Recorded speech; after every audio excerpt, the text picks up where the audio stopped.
Good evening, my dear brothers and sisters in Christ. Third Sunday of Lent.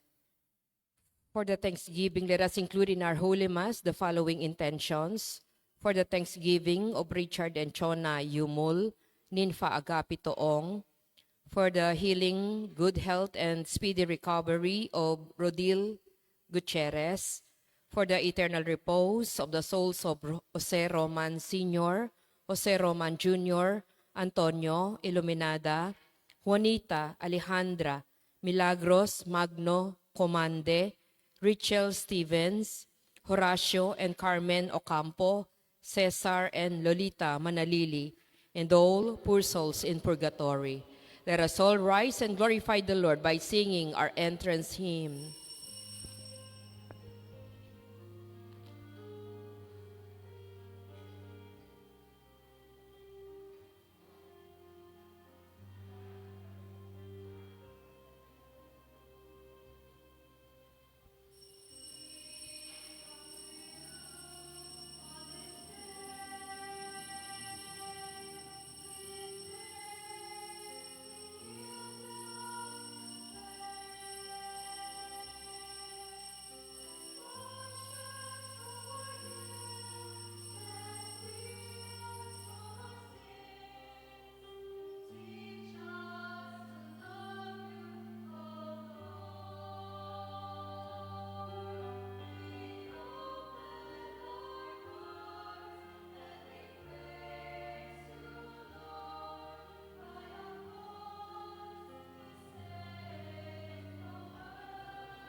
Asan? Tingnan mo kayo sila sandali.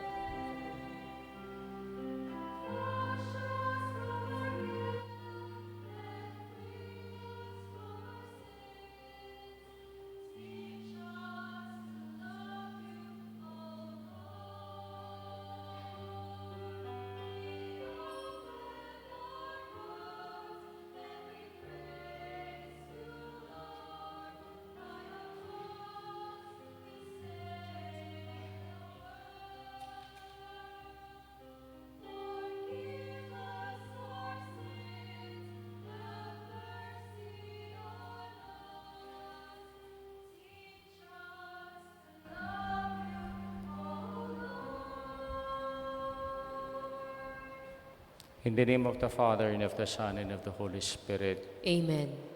The Lord be with you. And with your spirit. We are now on the third Sunday of Lent. We know from life how precious water is. When we are thirsty, there is nothing like a drink of fresh water. In today's Gospel, Jesus uses the image of bubbling water to illustrate the eternal life that He is offering us. Jesus alone can satisfy our thirst for meaning, for the divine. May our Eucharistic celebration be a prelude to our participation in the banquet of eternal life. Brothers and sisters, let us now acknowledge our sins and so prepare ourselves to celebrate the sacred mysteries. You were sent to heal the contrite of heart. Lord, have mercy. Lord, have You mercy. came to call sinners. Christ, have mercy. Christ, have You are mercy. seated at the right hand of the Father to intercede for us. Lord, have mercy. Lord, have May mercy. Almighty God have mercy on us, forgive us our sins, and bring us to life everlasting. Amen.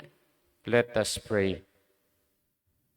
O God, author of every mercy and of all goodness, who in fasting and prayer and almsgiving have shown us remedy for sin, look graciously on this confession of our lowliness, that we who are bowed down by our conscience may always be lifted up by your mercy.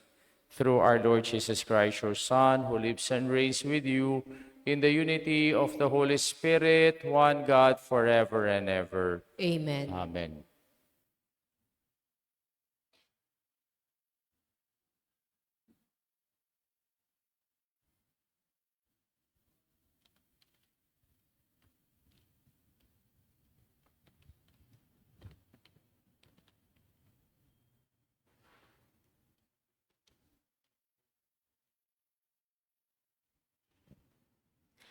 A reading from the book of Exodus. In those days, in their thirst for water, the people grumbled against Moses, saying, "Why did you ever make us leave Egypt? Was it just to have us die here of thirst, with our children and our livestock?" So Moses cried out to the Lord, "What shall I do with this people? A little more and they will stone me." The Lord answered Moses, "Go over there in front of the people, along with some of the elders of Israel, holding in your hand as you go the staff with which you struck the river. I will be standing there in front of you on the rock in Horeb. Strike the rock and the water will flow from it for the people to drink." This Moses did in the presence of the elders of Israel. The place was called Massa and Meribah, because the Israelites quarreled there and tested the Lord, saying, "Is the Lord in our midst or not?" The word of the Lord. Thanks be to God. If today you hear his voice, harden not your hearts. If today you hear his voice, harden not your hearts. Come, let us sing joyfully to the Lord. Let us acclaim the rock of our salvation. Let us come into his presence with thanksgiving. Let us joyfully sing psalms to him. If today you hear his voice, harden not your hearts. Come, let us bow down and worship. Let us kneel before the Lord who made us.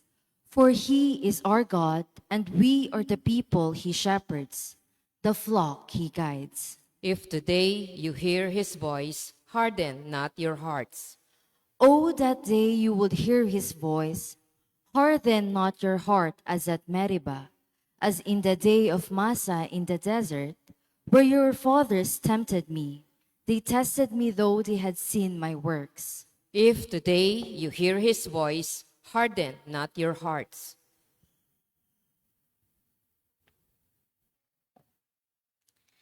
A reading from the letter of St. Paul to the Romans.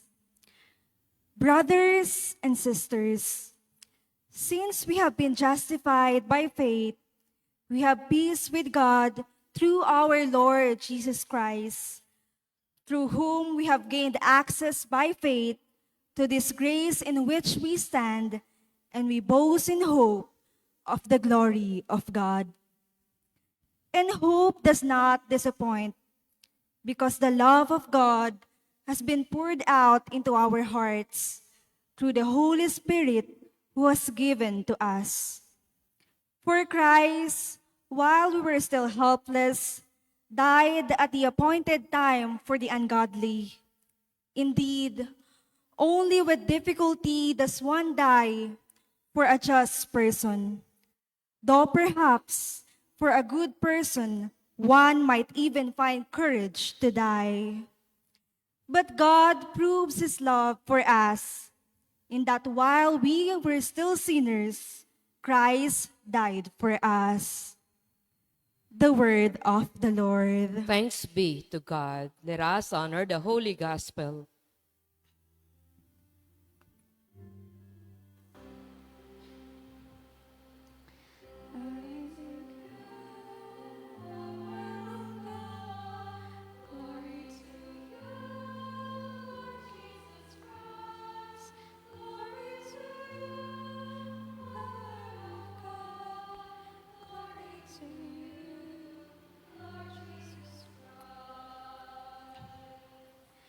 Lord, you are truly the Savior of the world. Give me living water that I may never thirst again.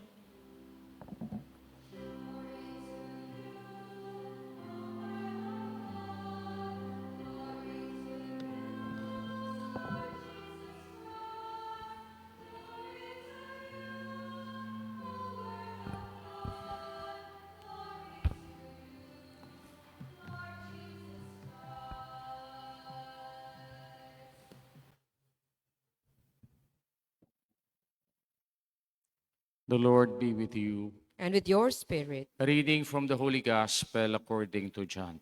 Glory to you, O Lord. Jesus came to a town of Samaria called Sychar, near the plot of land that Jacob had given to his son Joseph. Jacob's well was there. Jesus, tired from his journey, sat down there at the well. It's about noon. A woman of Samaria came to draw water. Jesus said to her, "Give me a drink." His disciples had gone into the town to buy food. The Samaritan woman said to him, "How can you, a Jew, ask me, a Samaritan woman, for a drink?" For Jews use nothing in common with Samaritans. Jesus answered and said to her, "If you knew the gift of God, and who is saying to you, 'Give me a drink,' you would have asked him, and he would have given you living water." The woman said to him, "Sir, you do not even have a bucket, and the cistern is deep. Where then can you get this living water?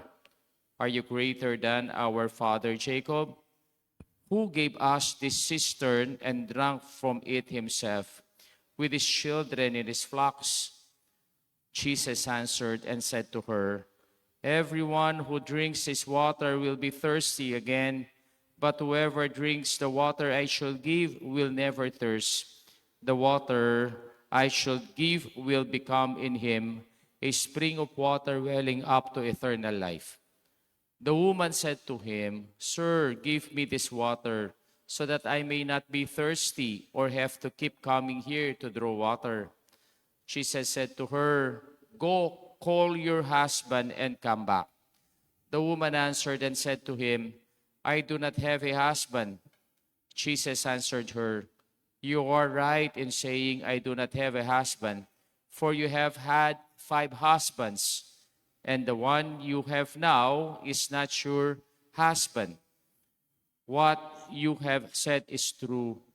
The woman said to him, "Sir, I can see that you are a prophet. Our ancestors worship on this mountain, but you people say that the place to worship is in Jerusalem." Jesus said to her, "Believe me, woman, the hour is coming when you will worship the Father neither on this mountain nor in Jerusalem."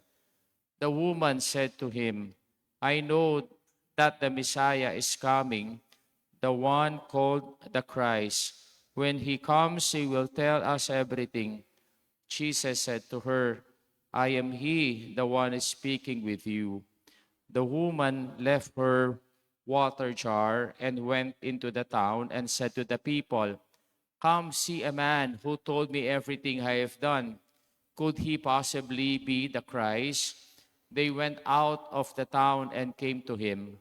Many of the Samaritans of that town began to believe in him because of the word of the woman who testified, "He told me everything I have done." When the Samaritans came to him, they invited him to stay with them, and he stayed there 2 days. Many more began to believe in him because of his word. And they said to the woman, "We no longer believe because of your word, for we have heard for ourselves, and we know that this is truly the Savior of the world." The Gospel of our salvation. Praise to you, Lord Jesus Christ. So good evening po sa inyong lahat. Good evening po, And we Amo. are now on the 3rd Sunday of Lent. Healing our emptiness. We are now living in the time when there is medicine in everything. Kaya po, if you are suffering now from high blood pressure or cholesterol, what is your medicine? Atorvastatin. If you are suffering from high blood sugar or diabetes, what is your medicine? Metformin. If you are suffering from high uric acid in your blood or even arthritis, what is your medicine? Ibuprofen. There is medicine for any illness nowadays. Pero mayroon pong isang sakit not that everyone have. And what is this illness? The illness of emptiness, that no medicine, no pharmaceuticals, no tablet can heal. And this is our illness of emptiness. That is why, no, even one of the great spiritual guru once said, our hearts have a God-shaped hole in them until that God can fill them. This hole remains empty until God completes it. Mother Teresa of Calcutta once said, the greatest disease in the world today is not leprosy, is not cancer, is not tuberculosis, but what is the greatest illness in the world today is about unwanted, unloved, unaccepted. Kaya kung titingnan natin, ito yung pong naranasan ng mundo ngayon eh. Yung ibang tao na naghahanap ng pagmamahal, naghahanap, nagpagtanggap, naghahanap ng kapatawaran.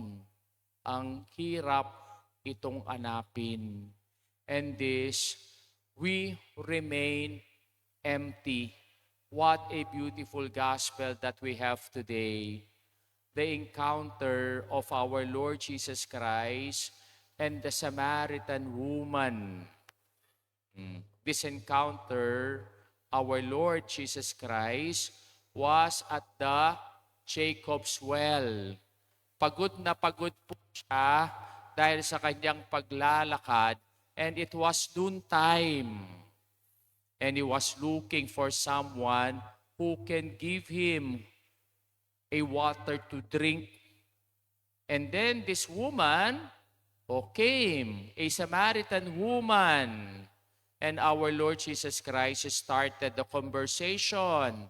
And this conversation ended up with conversion. Woman carrying her empty jar. No? In the surface, she was carrying her empty jar with the intention to get water from the well.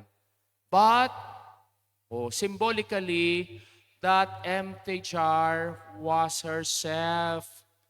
She was empty, experiencing this inner emptiness, thirst for something deeper, and her search to fill her life. Hindi ba ganun ang karanasan ng mundo ngayon? Di ba? Lahat tayo ay nag-ahanap ng kapunuan sa buhay natin. Pero till we remain empty. Yes, people today are financially stable, but they are emotionally drained. or even successful but anxious, especially what is happening now in the Middle East. Surrounded by people, but lonely. Yes, they are busy, but they are spiritually stagnant. No? People who are materially complete, but emotionally empty.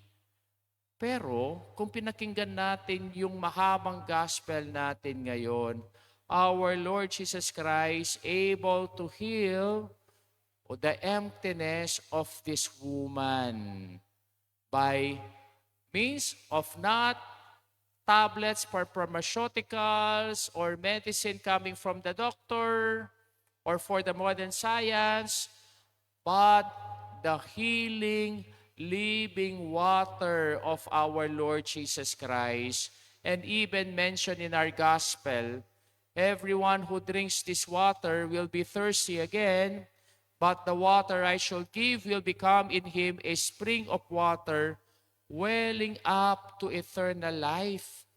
That is why this woman requested our Lord, Sir, give me this living water so that I may not go back to this well again. And what is this living water that our Lord Jesus Christ provided for her to heal her emptiness? First, water of cleansing. Hindi ba? Ang tubig ito ay nakakalinis. Bakit ba? Pag naligo ba kayo, puro sabon lang? Magbanlaw naman kayo. O kaya pag naglaba kayo, puro detergent lang? Banlawan nyo naman. Even in cleaning our house or even our soap in our car, no? Kailangan din natin ng tubig. The woman in our gospel, she was dirty, not physically, but spiritually. She was known in their community as a ill-reputed woman. Bakit? She have had 5 husbands. May kalimaning asawa. And the husband, she was leaving now, no? The man was not her husband. That is why our Lord asked her, call your husband. And she responded, I have no husband. And our Lord said to him, yes, you do not have a husband because you have had 5 husbands and plus 1. 5 plus 1 equals 6. And for the Jewish numerology, 6 is the number of imperfection. 6 is the number of emptiness. That is why the number of the devil is 666. And here comes our Lord Jesus Christ, no? Offering her, no? To mend her ways, offering her to change her lifestyle, no? By accepting our Lord as his Savior and her Messiah. Added to the 6. 6 plus 1 equals what? 7. And number 7, for the Jewish numerology, it is the number of perfection. Our Lord Jesus Christ inviting this woman, no, with this water of forgiveness, this water of acceptance, this water to change her life. This is also the invitation of our Lord in our second reading. In the letter of St. Paul, he mentioned to us, you are justified by faith through our Lord Jesus Christ. He died for us to prove his love for us. Imagine, our Lord died for us in order to justify us for our sins. No? And even said that while we are still sinners, still God is dying for us. Second, water can satisfy us. We need water not only to quench us, but we need water to satisfy our thirst. Hindi lang tayo umiinom ng tubig para tayo ay mabusog ng tubig, kundi tayo ay masatisfy dito. This was also the experience of the Israelites in our first reading. When these Israelites were complaining to Moses, "Why did you ever take us in this place? Why don't you leave us in Egypt for us to die without food and without water?" And then God asked Moses to strike the stone, that the spring of water, the bubbling water, will come out from this stone. And God provided us, or provided them, not only water to quench them, but also to satisfy them. This woman went to the well with the intention not only to fetch water, but the intention that somebody will accept her, that somebody will accompany her. She went there at noontime, alone, avoiding people. Bakit kaya? O avoiding people? Kasi pagod na pagod siya na pinagchichismisan siya ng mga tao. And being judging her, condemning her with their looks. No? With their condemning looks. No? Here comes Jesus. Oh, she talked to her. And even entertaining her, symbolizing that our Lord Jesus Christ is a God or willing to accept us even at the middle of our sinfulness. No?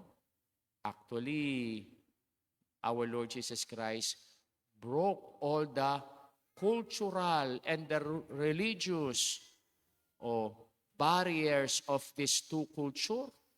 Samaritan, mortal enemy, Samaritan, pagan, worshiping in the mountain.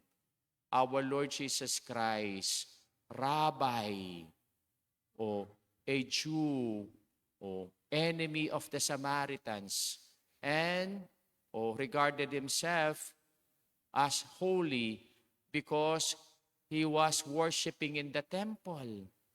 Pero kung titingnan natin, tinabi lahat ito ng ating Panginoon, no? Just to accept this woman and accompany her with her loneliness. And third, water. And this water can give life. Kaya kailangan natin ng tubig eh. Kahit ang science sinasabi niya sa atin, we need to drink 8 glasses of water every day because our body is composed of 80% of water. And this woman, in the well of Jacob, with her intention to get water from that cistern, upon encountering our Lord, she left behind the jar. Bakit kaya iniwan niya yung kanyang jar? Because she was already filled. She was already satisfied with the living water of our Lord Jesus Christ, and even went to the town and proclaimed to the people, "Come see a man who told me everything I have done. Could he possibly be the Christ?" Look at the healing power of the living water of our Lord Jesus Christ. This woman, avoiding by the people, now evangelizes it The woman who was empty, now overflowing. This woman who was thirsty, now carrier of this living water. At the middle of in the emptiness of this world, all of us, we are all carrying our empty jar. Ano kaya yung mga empty jar natin sa buhay natin ngayon that we want to fill it up with our possessions or our relationship, our pleasures, but we never satisfy. We want more. We crave more. No? We want to get more, but in the end, no, we never be filled. Do not make this empty jar as our false security. This is not our hope. This is not our life. This is not our faith. If we just put all our trust in this empty jar, we will remain, restless and even unhappy. I remember Saint Augustine of Hippo, with his prayer, he said, "Late I love you. I was looking for happiness in every places until I found you. You have made us for yourself, O Lord, and our hearts are restless until it rests in you, my God." What a beautiful prayer, to satisfy our emptiness. Remember, when our hearts remain empty, nothing in this world can truly satisfy us. But when we encounter Jesus Christ, He offers us the life-giving water that our soul truly needs. Remember, healing emptiness. Let us now profess our faith all together. I I believe believe in in God, God, the Father Almighty, creator of heaven and earth, and in Jesus Christ, his only Son, our Lord, who was conceived by the Holy Spirit, born of the Virgin Mary, suffered under Pontius Pilate, was crucified, died, and was buried. He descended into hell. On the third day, he rose again from the dead. He ascended into heaven and is seated at the right hand of God the Father Almighty. From there, he will come to judge the living and the dead. I believe in the Holy Spirit, the Holy Catholic Church, the communion of saints, the forgiveness of sins, the resurrection of the body, and life everlasting. Amen. brothers and sisters, the Lord is truly our Savior. Let us then ask the Father to give us the living water that we may never thirst again. By praying, Father, quench our thirst with living water. Father, quench our thirst with living water. Help our church leaders become channels of your living water and their ministry and service to the flock under their care. We pray. Father, quench our Father, thirst quench our with living thirst with water. living water. Quench the inner longings of our national and local leaders that they may become honest, selfless, and compassionate in both their public and private life. We pray. Father, quench our Father, thirst quench with living our thirst water. with living water. May all families draw life and love from the Holy Spirit, the source of living water, so that parents, siblings, and kin may become means of your forgiveness and reconciliation. We pray. Father, quench our Father, quench thirst our with living thirst with water. living water. May those who seek happiness and fulfillment in the pleasures the world offers realize that only in you will their hearts find rest. We pray. Father, quench our thirst with living water. Give us rain to make our lands fertile and support our communities with steady supply of water we need, especially in dry season. We pray. Father, quench our thirst with Father, living quench water. Welcome our departed loved ones to eternal life, where there is no more hunger nor thirst, and Lazarus is poor no longer. We pray. Father, quench our Father, thirst with quench our living thirst water. with living water. Let us pray for the urgent concerns of our community and our personal intentions. We include in our prayers for peace that the war now happening in the Middle East may not escalate into a greater conflict, but instead open the way to dialogue, reconciliation, and lasting peace. Let us pray to the Lord. Father, quench our thirst with living water. That world leaders may be guided by wisdom and compassion to seek peaceful resolutions and protect the dignity of every human life. Let us pray to the Lord.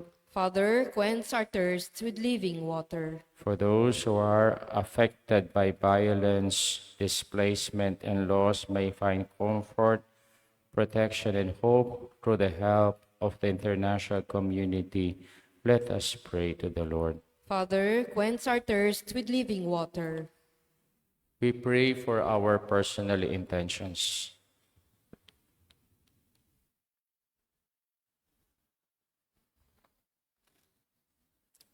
Quench our inner thirst, dear Father, that we may also become channels of your grace through Jesus Christ our Lord. Amen. Amen.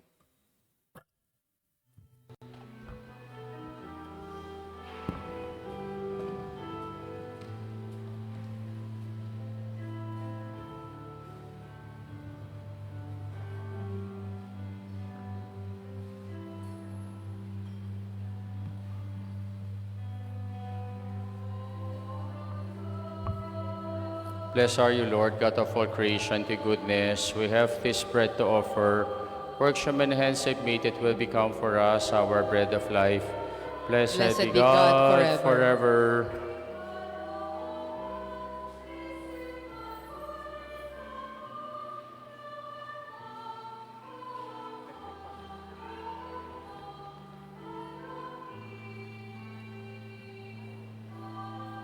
Blessed are you, Lord, God of all creation, to goodness. We have this wine to offer. Fruit of the vine, workshop and hands have made it will become for us our spiritual drink. Blessed be God forever. Accept the sacrifice to the humble and contrite hearts.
Pray, my brothers and sisters, that my sacrifice and yours may be acceptable to God, the Almighty Father. May the Accept Lord this accept the sacrifice at your hands for the praise and glory of his name, for our good and the good of all his holy church. Be pleased, Lord, with these sacrificial offerings, and grant that we who beseech pardon for our sins may take care to forgive our neighbor through Christ our Lord. Amen. The Lord be with you. And with your spirit, Lift up your hearts. we lift them up to Let the us Lord. give thanks to the Lord our God. It is right and It is just. truly right and just, our duty and our salvation, always and everywhere, to give you thanks, Lord, Holy Father, Almighty and eternal God, through Christ our Lord.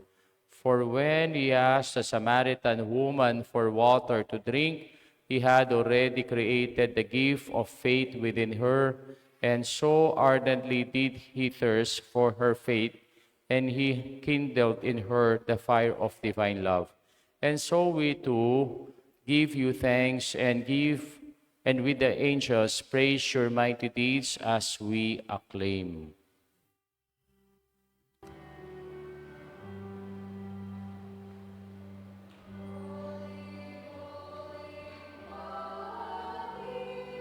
Lord God of hosts, heaven and earth are full of your glory, full of your glory.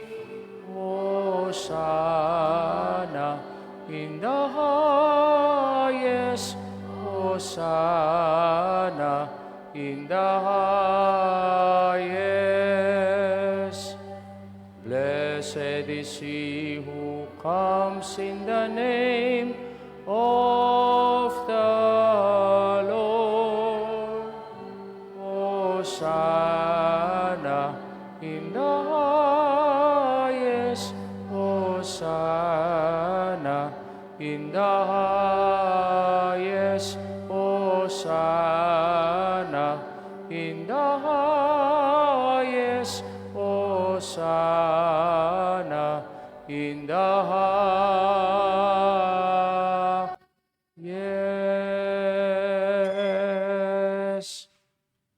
You are indeed holy, O Lord, the fount of all holiness. Make holy, therefore, these gifts, we pray, by sending down your Spirit upon them like the dewfall, so that they may become for us the body and blood of our Lord Jesus Christ.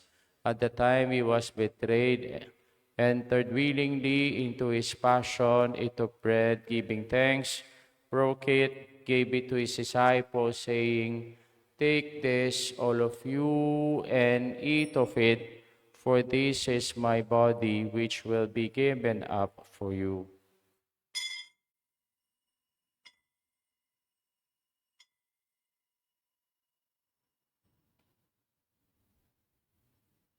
In a similar way, when supper was ended, he took the chalice, and once more giving thanks, he gave it to his disciples, saying, "Take this, all of you, and drink from it, for this is a chalice of my blood, the blood of the new and eternal covenant, which will be poured out for you and for many, for the forgiveness of sins. Do this in memory of me."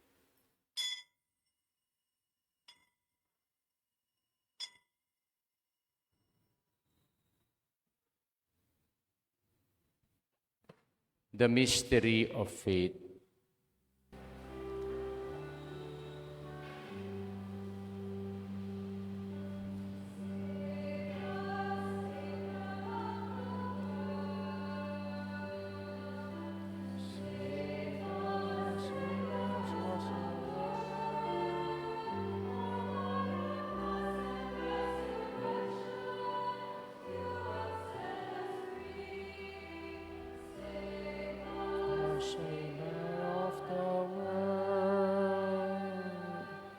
Therefore, as we celebrate the memorial of his death and resurrection, we offer you, Lord, the bread of life and the chalice of salvation, giving thanks that you have held us worthy to be in your presence and minister to you.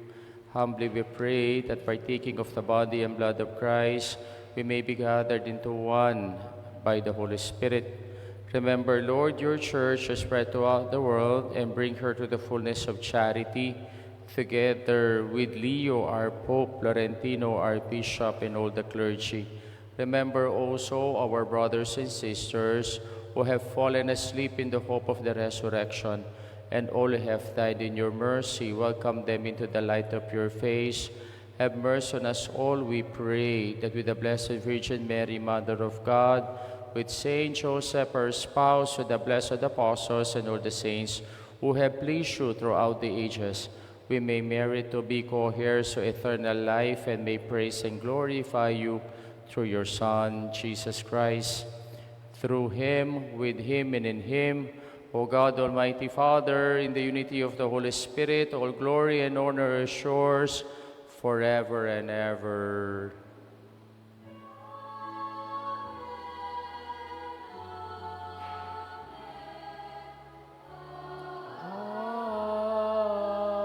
Amen.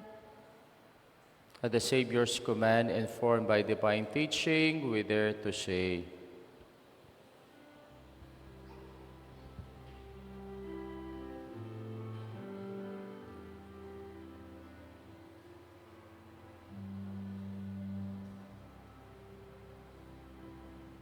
Our Father, who art in heaven,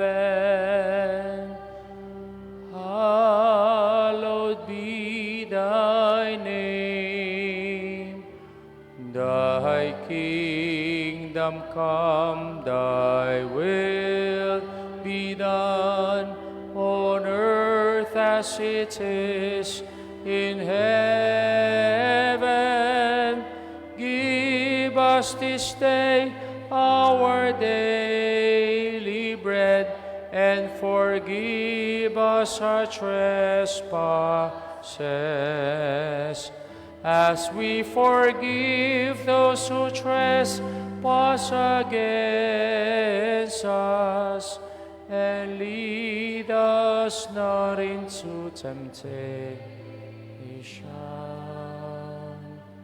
but deliver us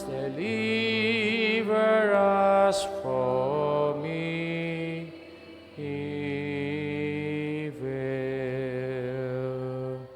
Deliver us, Lord, from every evil. Grant peace in our days, that by the help of your mercy we may be always free from sin and safe from all distress, as we await the blessed hope and the coming of our Savior, Jesus Christ. For the kingdom, the power, and the glory are yours, now and forever. Lord Jesus Christ, who said to your apostles, Peace I leave you, and my peace I give you. Look not on our sins, but on the faith of your church, and graciously grant her peace and unity in accordance with your will, who live and reign forever and ever. Amen. The peace of the Lord be with you always. And with your spirit. Let us now offer each other the sign of peace. Kapayapaan po kaya kayongan. Peace to everyone. Kapayapaan po sa inyong lahat.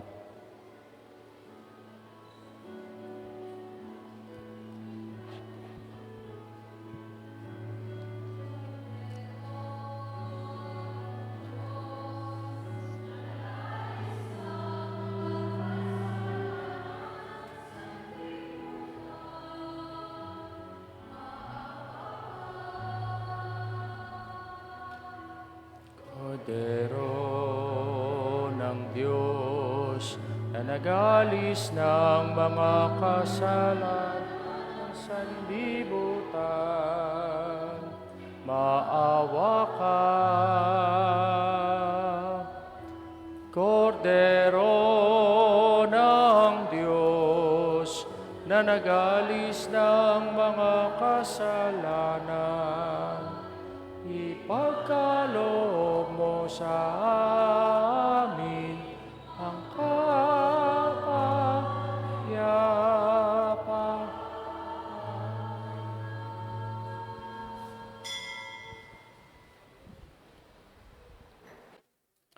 Behold the Lamb of God. Behold him who takes away the sins of the world.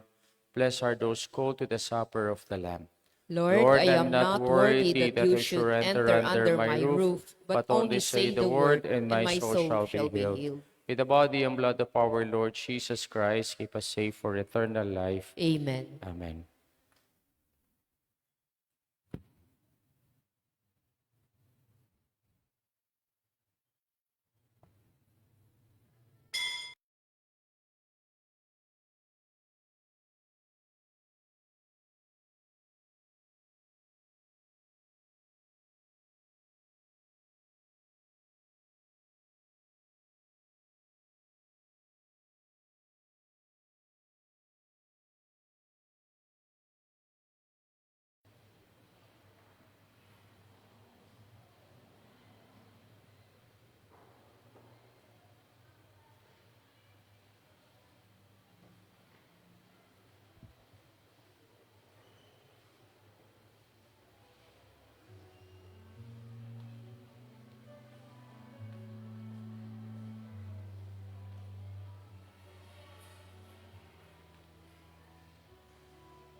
Let us pray.